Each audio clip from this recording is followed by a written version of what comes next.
Hey, I'd like to welcome you to another episode of Mission Matters. My name is Adam Torres, and if you'd like to apply to be a guest in the show, just head on over to missionmatters.com and click on Be Our Guest to Apply. All right, so today is a very special episode. We're welcoming Shamir Duverso on the line into not only the show, but also into our Mission Matters community. He will be participating as an upcoming author in our next book release. First off, Shamir, just want to say welcome to the show. Thank you so much for having me, Adam. I'm happy to be here. All right, so we got a lot to cover today. So we're going to talk about creating a great enterprise level digital customer experience. Also, I want to get into what you're doing as co-founder and managing director over at Smart Panda Labs. But before we do that, we'll start this episode the way that we start them all with our Mission Matters Minute. So, Shamir, we at Mission Matters, we amplify stories for entrepreneurs, executives, and experts. That's our mission. Shamir, what mission matters to you? What really matters to us is having people have the kind of experience that we all want to have when we walk in a store, when we go on a website, that we all really treat each other the way that we'd want to be treated as customers, and being able to really evangelize that experience across the board. So having been kind of on both sides, the side I'm on now, the business, the side I used to be on the corporate side, and of course, all my adult life and even part of my childhood, having been a customer, I've certainly seen all different spectrums of that. And having experienced all those spectrums, all those angles, it ultimately just comes down to trying to deliver the best experience that you possibly can for people. And that kind of selfless attitude ultimately pays itself back.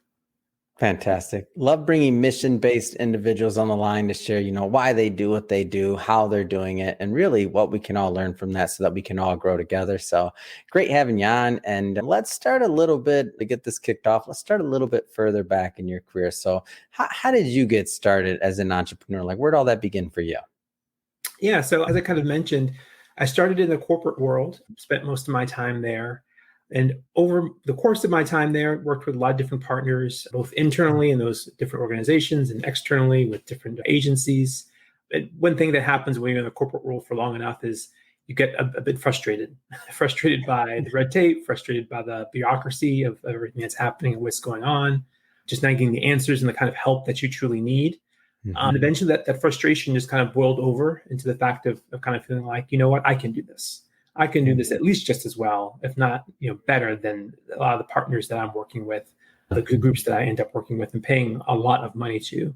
So eventually I got with some people who I'd worked with over the years, who I trusted, who I knew were smart and savvy and had good business acumen. We got together in a room and decided to give it a try. Yeah. We started doing it on the side, and we said to ourselves, worst case scenario, we'll have some extra money in our pockets. Best case scenario, this turns into something that eventually can actually pay the bills and that we can actually make a good difference. And I'm here today. Yeah. What a great story. And I love when businesses start pretty organically, like you see a need in the market, you go after it and you're like, we're going to give it our best shot. And maybe this is something big. Maybe it ends up being a side thing, right? Which both have their own pros and cons, but I'm interested in that point in time. Like, when was that point when you were like, okay, this is getting serious. Like, I think we can really grow this thing. Like, how did you make that decision? Like, when was that for you? Yeah, so we started it in 2010, but it was probably in 2012 when it got serious. We got a large enough account, a project that we attained, and we did some good work on that project. It was fun. It involved some traveling, which was really nice. And eventually from that, if this goes through, I think we're big enough at this point to kind of make the leap. And sure enough, it did. So I was actually the first one to kind of make the leap. And then subsequently, over the course of ensuing months and years, others then kind of made the transition, made the leap over to joining us full time. And as you mentioned, organically, it kind of grew and became itself. But it was that one kind of key project that we had that really kind of helped us to be able to make that transition from part-time to full-time. Yeah. Was that an easy decision for you? I'll tell you, when I went from being like under the corporate umbrella of these large financial institutions I used to work for, when I went out on my own, man, that was a scary moment. How was it for you? Oh yeah, and it was by no means an easy decision. I like security. I like padding. Me too. So the idea of not having that security, of not having that padding was very scary. Probably one of the scariest things I've ever done in my life. So you plan as much as you can, but it's one thing to be a part of a Fortune 500, 100 organization and feel like this is pretty secure. Like this company is probably not going away. I mean, granted, you can always get laid off or whatever. Of course. But, this company is not going away. But it's another thing when it's your own company. It's a lot smaller. You have just a handful of clients, so that revenue stream is significantly more fragile than it is when you're dealing with a large corporation that you're working for. So it was pretty scary, but it definitely has paid itself off. And here I am over a decade later and still going. So I'm happy I made the decision I did. Now there'll be quite a few entrepreneurs and executives that watch this, and some, just for context, for everybody watching this, we're recording this in April of 2023. So let's just say we're coming out of the pandemic, a lot of maybe displacement, a lot of pivoting going on, a lot of different things, and some are considering that entrepreneurship route. Based on your experience, what kind of things would you tell some of those that are kind of in that same position that we both were, right? Of thinking of like, okay, we're going to go full time, like from the being under the umbrella of corporate. What are some of the things that you would kind of give the advice to that next generation or that next crop of entrepreneurs? Yeah, I definitely say as much as you reasonably can, as I alluded to with even myself, and I'm sure you did the same thing, Adam. You plan as much as you can. You can't plan yourself into paralysis, but you plan as much as you reasonably can. So take the leap, but knowing that you have some kind of foundation in place and some kind of structure in place to move forward. One thing that I know I didn't have when I made the leap, maybe you didn't have yourself, Adam, is that the internet today in 2023 just affords so many avenues of diversification. You can have so many potential revenue streams, again, more so than I was able to have, a little over a decade ago. And I would definitely take advantage of that diversification of revenue streams, get a lot of different things going, right? Because then as those pandemic events happen in the world as they do, or a multitude of other things that we can't even conceive or plan for, how that affects maybe one particular stream, it doesn't affect another, or maybe it negatively affects one stream, but then positively affects another. So one big thing, probably the single biggest piece of advice I would give is to focus on diversification, really diversify that revenue stream, get a couple of different things going, a few different things, and kind of continue to work on all those things. And maybe some will take off and some won't, but that's great. That's the beauty of kind of being able to kind of experiment with all these different avenues and really seeing what works and what doesn't. Yeah, well said. And this is why I love bringing entrepreneurs on the line, because sometimes it's easy to look at somebody when they're maybe a little bit further along in their journey and think like, hey, they had it figured out, or they could do something or not. But I always pick on myself on this one. I'm like, anything that we've built has been the process of like refining mistakes, trying to get better, making more mistakes, trying to get better, but it definitely is not all figured out. And if that's any solace to anybody out there that's in the middle of figuring it out to get to the next stage of where they want to be, all the better. Exactly. So Samir, I want to, let's change it up a bit here. So digital transformation, where did this, I know you were working in corporate prior, but where did this obsession or this want to help, large enterprises with digital transformation, where did that come about? Well, as you mentioned, it came about from working in corporate. And I think it came about from the time that I worked in corporate. So early 2000s, really at that time period where the internet had obviously been around even in the 90s, but I think it was really in the early 2000s where it became this significant part of enterprise companies' strategy. Every enterprise company came to some realization in the early 2000s that we're going to need to invest in this. This is going to be a big thing. It's going to continue to grow. It's going to eventually become a significant part of our business, a significant revenue stream, and we're going to have to really invest in it and understand what that is. So being that time when these large companies like you alluded to, Marriott, NBC Universal, others were starting to invest in it, you saw a lot of the pain, the growing pains that come from making such a dramatic shift, especially one that involves so many technical elements, which is just a real struggle to be able to get your hands around and to be able to take that huge ship, this huge enterprise company that maybe has had some technical foundation for decades, and being able to say, okay, we need to turn this. So now instead of it working this way, it works this way.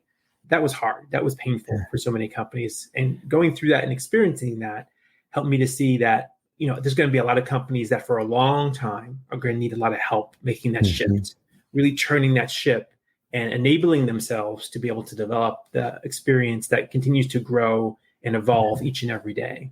So now you have a world where, Amazon is the expectation. People are just used to that experience and what that's like and what that delivers. And they expect everyone to be like that. They don't care about your industry, how long you've been in business, how painful it is for, your IT people to make that happen. Yeah. They just have that expectation.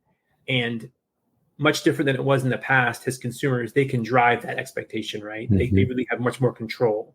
So now you're kind of stuck and you need to figure this out. So from that kind of sprang this interest in saying, how can I help enterprises? How can I help marketers make that kind of digital transformation so they can deliver that kind of experience that people expect?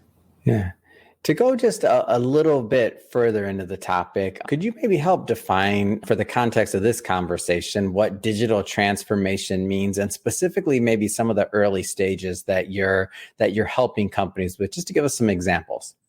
Yeah, no, it's a great question. People define digital transformation a lot of different ways. To me, very simply put, it is how you are enabling yourself as an organization to be able to deliver the digital customer experience. So being able to plop up a website is relatively easy, but for that website to have the information it needs to have about your products, about your services, for people to be able to do what they need to do, whether that's pay a bill or request more information or purchase something, and to be able to do that all on their website or on their mobile phone or an app, that takes a huge amount of effort on the back end to do that. And the digital transformation is saying, how do we get off these old systems that were built before the internet existed, and how do we transform them to be able to now say, okay, now I'm built so I can deliver, and people can do this in the digital world. So they can go on the website and they can buy. So they can go on their mobile app and they can fill out a request for customer service or whatever those different needs are. And in particular, as I mentioned, from a marketing standpoint, we help marketers really start at that foundation level of kind of saying, what are the critical digital tactics we want to deliver? What are those key things we want to be able to do on the website, with our email communications, with SMS, things like that? Yeah. Defining what those things are, saying what tools do we need to be able to deliver on those things to be able to do that, and then setting up that fundamental structure, right? So that's really the starting point. That's the foundation of it. And then kind of taking that just to the next level to get to that's just the edge of maturity is in that framework of saying, okay, great, we've got these things running. How do we measure how those things are performing in a meaningful way and tie those metrics back to the big business goals that we have as an organization? And then how do we take that information and say, based on what we're seeing here, here's what we should try next, and then begin to experiment and improve, and then really start that cycle really moving, right? Because competitors are changing, the market's constantly changing, people are constantly changing. So you've got to create some kind of framework in place where you can change and adapt with it. And that's really what digital transformation is about. It's empowering you as an organization to be able to constantly get that feedback loop and keep making those changes and keep adapting that experience for the market and for your customers.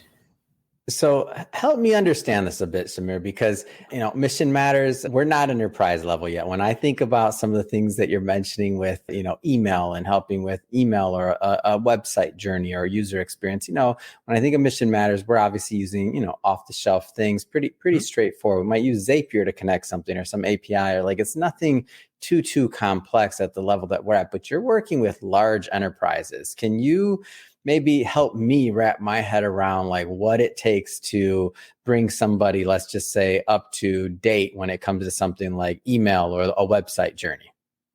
Sure. So I try to think about it this way, and you kind of have to take a step back, right? And kind of understand the big picture. And that's, people come to your website because they're trying to get enough information to make a decision. That's the fundamental thing that they're trying to do. And that's what you want them to do. You want to make a decision. You want them to purchase, fill out the form, whatever the case is. The challenge becomes, well, there's certain things that people expect on that website. For example, personalization. They expect communications. They expect you to kind of know who they are and have they been there before, what they're interested in, have they purchased before, what have they purchased, what do they need next, right? So there's all these kind of questions that we need to be able to answer to deliver on these expectations, to surface the right information so people can make these decisions. But the answer to all those questions sits in a whole bunch of systems back in some room or some basement somewhere. It sits somewhere up in the cloud or whatever, or multiple clouds, right? So all this information that you need to kind of put together in this nice, clean package so that you can show it in a very organized way to your customers or to your prospects, it exists in all these places. So we kind of help people connect those dots, right? So we say, okay, what information do we want to show? How do we want to show it? Okay, now where do we need to get that information? Who do we need to work with to access that? So a great example is a lot of companies tend to have a point of sale system. So that's the system that kind of runs it, like when someone goes into a store and they buy something, right? And you run their credit card and you charge it. That's your point of sale system. And that's what says that this product is sold for this price. You're going to charge it. We're going to keep track of that transaction. We're going to get the money from the credit card company and so forth. So there's all this data and information that sits in there, but then people go on the website or they call the call center and they expect that all those different touch points have the exact same information. If I tell you who I am and I tell you my ID number or my email address or whatever, you're going to know that, hey, I went to the store down the street last week and I bought this, because you're going to pull up my customer record. Or I can pull it up myself on the website and pull up what I bought, and I can enter a complaint or whatever I need to do. Well, that requires the website talking to that point of sale system or whatever system that the customer service rep is working on, the computer that they're clicking into, that system is talking to the point of sale system. So it's being able to make all those connections, right? So that it's seamless to the person. But of course, that takes a lot of work on the back end of the actual organization to make that happen. Hold on, Samir. So I just realized how much I take for granted in my customer experience as a consumer. So what you're saying is that all the stuff you just described, that doesn't just happen automatically? Oh, one only wish. What you just described is kind of like the barrier. I won't say the barrier for entry, but it's just it's a very expected user experience and customer journey experience for many companies, and just what you expect. So when it doesn't happen, it that experience can not only take away, but it just makes you kind of wonder. So you wonder how much money that companies that don't have a system like that or that type of integration and the different systems talking to each other, like how much they lose from whether it's the initial sale or repeat customers. And that's the key issue, right? And that's sometimes what we miss as marketers is that we expect the advertising to do so much work, and we forget what happens after someone clicks on the ad and all that additional information that needs to happen. Yeah. Even if you took it outside the world of digital, it's great to be able to run all these ads on a commercial or on the radio or even online to get someone into your store. But if the person can't find what they're looking for, or if they're frustrated by the purchase experience, they're going to leave. And again, we all do it. You're on your way home from somewhere. You decide, what, I'm going to stop by the supermarket. There's one thing I need to grab. I'm going to go in and grab it. So you run in there, and if you can't find it fast enough, you're just like, you know what? I'll get it somewhere. I'll get it somewhere else. I'll get it some other time. And you leave because you got things to do. Or maybe you run in and you do find it. I know exactly where it is. It's on aisle 2. I know exactly where it is. So you go in, you grab it in aisle 2, then you get to check out, and there's 5 lines and they're all 20 people long. And you're like, I'm not waiting for all this. For sure. Right? You put it down on the nearest shelf and you run out and you say, I'll handle this later. So you've got all these points of frustration and friction that we run into in our buying experience, and that directly translates into what happens online. You put points of frustration and friction in front of people are going to bail. They're busy. They don't have the time. They don't have the patience. They're just going to bail. Talk to me a little bit, and I know this is I know this will vary from client to client, company to company, of course, but talk to me a little bit more about the process of website experimentation and how you, and the process that Smart Panda Labs goes through to kind of, push the needle for your clients and to, make them incrementally better. Yeah, so a lot of it has to do with just getting clients set up to do it, creating a process around which they can do that kind of experimentation, helping them understand not only the importance of the process, but the scope and scale of things that can be experimented upon to be able to feed that process. So one of the first things we do is we help create a roadmap for them so they can kind of track and say, okay, let's look at all the possible things we can experiment on. Let's define what those things are exactly. What's the definition of success for those things that we want to experiment on? And then we begin to prioritize them and begin to track them and move them through 4 phases of experimentation, from defining what it is that we're doing, to actually building that experiment, to running it, and then to analyzing the results and kind of determining what those next steps are. So that's the kind of the process that we help run them through. And then from a thought process of really trying to develop that culture of experimentation, helping them to see that it's not just about saying, okay, what color is best for what button, or what word is best here. And those things can be valuable, but it's about saying you need to invest a lot of time and energy and money to make these changes in your digital experience. So to make a change on a website, perhaps the navigation, that can be a lot of effort, right? And there can be a number of people involved. It can take time, it can take money. Isn't it better to test that and say, is this worth our time and energy and effort, than it is just to go ahead and do it and move forward, right? If you test it and you find out, hey, look, the data says people don't care whether we change this or not, or even the data says that when we change this, people actually don't like it, that this turns people off. Well, how much time and energy and money did you just save yourself from just going ahead and kind of blindly making that change? Really thinking everything that we're going to change and we're going to do, if we have the ability to validate it first with data, let's validate it first with data. And let's use that as the basis for the decision, because that's going to yield a much, much better end result. And now we're going to get the most out of our time, energy, and money. And that's real return on investment, right? Yeah. No, it sounds great. And I know that there's some people that will watch this and they're maybe in those early stages as an enterprise of digital transformation. Are there any and you can feed off this question whichever direction you want to take it, Shamir. So is there any do's, like some things that they should be definitely thinking about, or is there any don'ts, like things that you have kind of seen where you're like, I kind of wish they wouldn't have started there, and I wish they would have done something slightly different, like from your experience? Yeah, I'll give you one of each. So let's start with the positive, right? The do's, right? So we were talking about experimentation. Even if you don't have a definitive process yet in place for experimentation, do still try it. Doing something in some cases is better than doing nothing. And that is definitely the case with experimentation. At least starting it, giving it a try, and starting that thinking process that allows data to drive the decision versus just someone's opinion or what someone thinks will work best. Just getting that mind process really going and really flowing is going to make a huge difference. So do start with experimentation, even if you start small, even if it's, starting with just the color of the button or whatever the case is. Just getting that mind process going is going to make a big difference in terms of helping people to understand, hey, decisions can be made more objectively than perhaps we've made them before or they've been made in the past. When it comes to the don't, on the flip side of that, kind of, as marketers, we think a lot about advertising, and we tend to think advertising solves every problem. And the advertising platforms, the Googles and the Metas and the LinkedIns of the world, they want you to think that that spending money on their platforms is the solution to every problem, and they're very good at that, right? Yes, they are. So, but again, when we think about it, people spend moments, just mere moments, interacting with an ad. They spend the overwhelming majority of their time making the decision based on what's happening on your website or whatever other digital property that they're interacting with. So how much money are you spending on ads, getting them there? How much money are you spending on where people are spending their time? And does that equation really make sense, right? Are you spending the overwhelming majority of your dollars where people are spending seconds, but then not having any real investment where people are spending, minutes coming back again and again in order to make their informed decision and ultimately become a customer?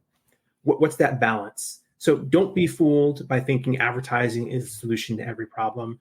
Really focus on that post-click experience. What happens after the click? What happens post-click? And make sure you're putting the investment there, because that investment is going to drive profitability. That investment is going to reduce your customer acquisition costs. That investment is going to drive customer lifetime value. It's great. Tell me a little bit about this, how we should all be thinking about in this. I think there's a lot of crossover here, by the way, from the enterprise also to the small business. But how we should be thinking about the idea of omni-channel digital campaigns, marketing campaigns. Like, how should we be framing that? Because, some's going to be obviously online, the digital component. Some's going to be email. Some's going to be and really a lot of things people are talking about, right, is attribution and like where to spend the most money and get the best ROI on it. How do you view that, though, the omni-channel marketing component of this? Yeah, it's critically important. And people are easily distracted. People's attention spans are small. They have a lot of things competing for their attention. And I'm not just talking about the things that are competing for their attention online. There's things competing for their attention just in the, in the real world, right? Yeah. The things that they're going through each and every day. So often it takes multiple touch points, not so much you don't want to bother or kind of be a nuisance to someone. Yeah. But you really just want to help remind them of kind of like, hey, this is something you were interested in doing, kind of complete the process, right? So a lot of times people have the full intention of completing the process and buying, they're just distracted. So omnichannel plays a role in that because, again, it may start with the ad, but then it goes to the website and you start to kind of look around, but then you get distracted and you leave. And that's when the email gets sent and says, hey, you were on the website, you were searching for this, you still interested in this? And yeah, that's right. And you go back and maybe you get a little bit further in the process and you add something to your cart and then you leave again. And that's when you get the email or text message that says, hey, you left this in your cart. You're still looking about, oh, that's right, I need to buy that. Yeah. So you get all these kind of touch points kind of driving you all the way down that customer journey until ultimately you make that decision, right? So that's why omnichannel is so important, because you need those touch points. You need those kind of triggers and reminders to kind of nudge you down that process, to kind of hold your hand down that path and to ultimately converting. Yeah. Well, as I mentioned kind of in the beginning of this, and I should say it again, is that so we're not going to go too far into the book today. And the reason for this for everybody watching is because we're going to be bringing Shamir back onto the show for part 2 of this interview series on him. And we will actually do a deep dive into his writing and into what he presents in the upcoming Mission Matters release. But Shamir, just kind of keeping it high level today. And I know we're still in editing and we're still refining content, so I'm not holding you on the hook for this, but high level. What are some of the things you hope to propose in the upcoming release? It's really about saying the importance of focusing on those key elements that we talked about today of digital transformation, right? Of really focusing on that post-click experience, but also focusing on elements around that maybe we don't think about. So the importance of diversity when it comes to really creating a good customer journey, that you're creating this customer journey for all kinds of different people. And our teams need to be representative of the kind of people that we're trying to talk to. So if our teams don't reflect that same diversity, then it's going to be hard to communicate to the diversity of the market that we're speaking to. So there's not just kind of the very logical kind of 1, 2, 3 step things in there, but there's also those more subtle, more social aspects that I think we start to address as well that are really important to also take into consideration if you really want people to be startled and amazed, impacted by the experience that you're trying to deliver to them. All right, I'm cutting you off there. You can't give them everything, all right? There's the teaser. We still want people to pick up a copy of the book, of course, when it's ready, and also to tune into the second interview. So I'm gonna cut you off there. But that being said, I mean, really, it has been great having you on the show today and learning more about, of course, Smart Panda Labs, and also, what it takes to create a great enterprise level customer experience and post-click experience. That being said, I mean, what's next? I mean, what's next for you? What's next for Smart Panda Labs? I think really about Smart Panda Labs right now is really about trying to do what we're doing today, which is trying to really evangelize that message, right? Trying to get people to really understand the different ways that they can really touch and impact their customers and deliver that kind of experience that people are really expecting and demanding. Yeah. We get so blinded sometimes by kind of the goals and the needs of our organization that we become very organization centric, right? A bit selfish about those things, instead of kind of recognizing that having a more selfless point of view, that meeting the needs of the customer will eventually meet the needs of the organization. So we're really about starting to evangelize that and really try to get that message out there and hope that people kind of listen and begin to be able to spread that message themselves. And Shamir, if somebody's watching this or listening to this and they want to follow up and they want to learn more about Smart Panda Labs, what's the best way for them to do that? Yeah, they can certainly visit us at our website, smartpandalabs.com. They can also contact me, connect with me on LinkedIn if they'd like to, follow me. I very much doubt you'll find another Shamir Duverso on LinkedIn, so I should be pretty easy to find. So. Fantastic. And we'll put all that information, by the way, in the show notes so that our audience can just click on the links and head right on over and check you out. And of course, check out the website. And speaking of the audience, if this is your first time with Mission Matters or engaging in an episode, we're all about bringing on business owners, entrepreneurs, and executives and having them share their mission, the reason behind their mission, really why they do what they do, how they're doing it, and what we can all learn from that so that we can all grow together. Again, the whole point of the Mission Matters other's platform so that we all grow together. If that's the type of content that sounds interesting or fun or exciting to you, we welcome you. Hit that subscribe button because we have many more mission-based individuals coming up on the line and we don't want you to miss a thing. And Samir, again, it has been an absolute pleasure having you on the show. Can't wait till the next time we get to do this again. I'm looking forward to it. And thank you again so much for the opportunity.